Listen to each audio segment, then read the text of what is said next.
This is our first episode of it's called the School of Thought. Always a pleasure because you've been one of our first schools dabble as a medium of expression. So, nice to come back. Yes, that's true. We're completing our 10 years together. Yeah.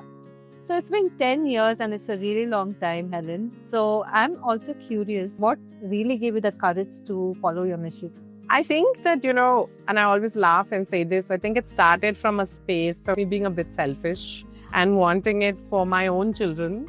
And I think that conviction that I wanted something different really is what helped propel this idea that play has to be enough. Started seeing sort of childhood being robbed very, very fast, right? And that was not something I wanted for my own children, but I also really felt that urgent call that we needed to start doing something about it. And I can totally relate to what you're saying. Our childhood was so free.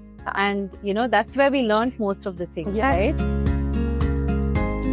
What do you say to parents who panic saying, I need to have a pencil, to be able to write at 3, hold a pencil. Tell such parents.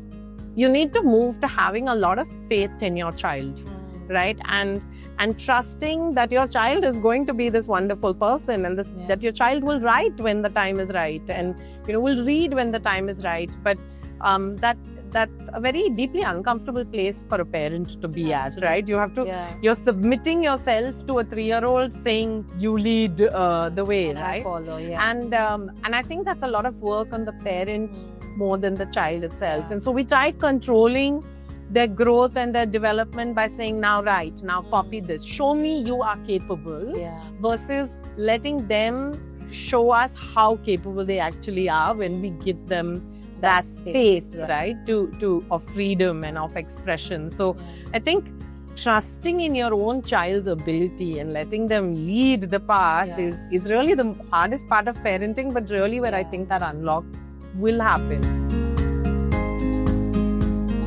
As a mom, right, you understand how screen has taken over, and it's not a place where we can have 0 screen time today, right? What would you offer as an alternative? Because I think most parents would love to know. It's about the balance. It's about, what is happening in screen time. Is it passive watching? Then that's just for relaxation. But is there a learning element to it? Then, that changes the context of the role the screen plays, right? Is your child doing art and reading and listening to music? And, are they doing all those things 80% of the day? Then the 20%, if it's, includes a bit of screen time and downtime, that's okay. From the arts, right? Like I also see art being such an important part of your curriculum. So how do you see art becoming, really earning its space in education today? Art is one of the earliest forms of self-expression. I think what you're doing with colors is your, or when you're building something, or when you're working with your hands, essentially. It could be building a sandcastle or, using paints.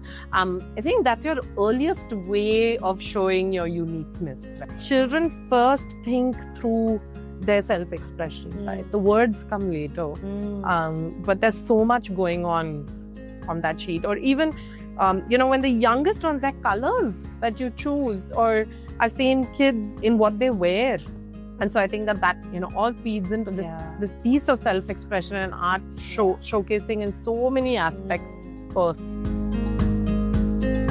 First mark a child makes on paper is so beautiful for them, because they're also seeing that, okay, the dot means something. If I put a crayon on paper, there's something happening. So it again instills curiosity, right, in many ways.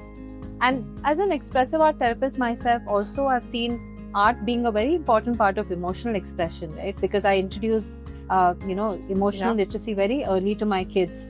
Of course, they couldn't talk about how they're feeling, but they could tell me how they're feeling through colors. What have you noticed about children really using highly research-backed products, in terms of their developmental milestones, or is there anything else that you've noticed from the teachers who have come back and told you about it? When we started, again, when we looked at sort of art resources that existed in India, at that point, nothing was really there that catered to tiny hands. So I think that was one of the first things we realized, that there really wasn't that. So when we sort of met, and these beautiful crayons in trucks that created wheels. Of course, we know wheels are some favorites when you're playing.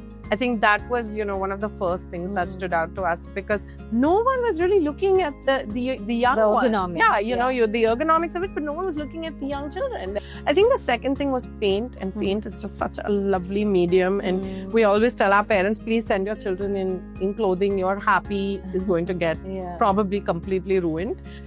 And I think that speaks highly about a school which really believes in the core of what they do. That's play, right? Because that's the whole reason why Dabble also was born, because clay becoming the more central aspect of how children play with colors as well. It's been lovely talking to you, Helen, and look forward to how we can have more of these product testing sessions, co-create many more things together. Yeah, thank you, Karen. It's been great to be side by side for the last 10 years, and I'm so excited for watching each other grow the next 10, and what that brings, and what we're able to do in early childhood. Absolutely. And play together. Lovely. All right, thank you.